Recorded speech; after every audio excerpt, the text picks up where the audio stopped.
নমস্কার বন্ধুরা, আপনারা জানেন আজ একটি বিশেষ দিন, ফাদার্স ডে অর্থাৎ পিতৃদিবস। আমি আজকে এই কবিতার মধ্য দিয়ে আমি এই দিনটি উদযাপন করছি। পিতা স্বর্গ, পিতা ধর্ম, পিতা যে পরম তপ, সৃষ্টি থেকে পালনকারী, আরো বাকি আছে কত। তার চোখ দিয়ে চিনেছি জগৎ, শিখেছি কি মন্দ কি ভালো। আমার পিতা আমার কাছে, আমার চোখের আলো।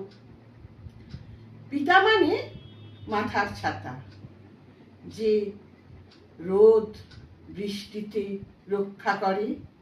পিতা হলো জাহাজের নাবিক, যে সংসার সমুদ্রের হালটি ধরে। সবার সুখের অন্বেষণে লড়াই করে আজীবনে। আমার পিতা আমার মতোই ছাপোষা এক মধ্যবিত্ত। সংসার আর কর্মক্ষেত্র এই ছিল তার জীবন বৃত্ত। কখনো দেখিনি দীঘাপুরী যেতে, দাবিও ছিল না ভালো কিছু খেতে।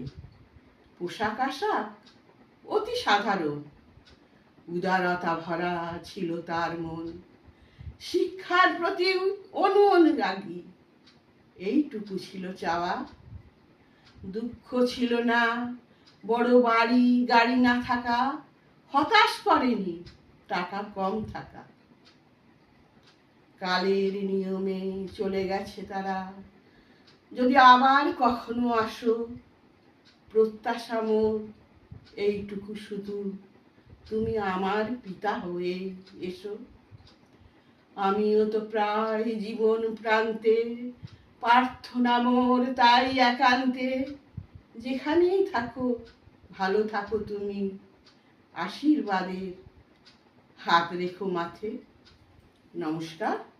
সমগ্র পিতৃস্থানীয় ব্যক্তিকে আমার শ্রদ্ধা প্রণাম, ধন্যবাদ।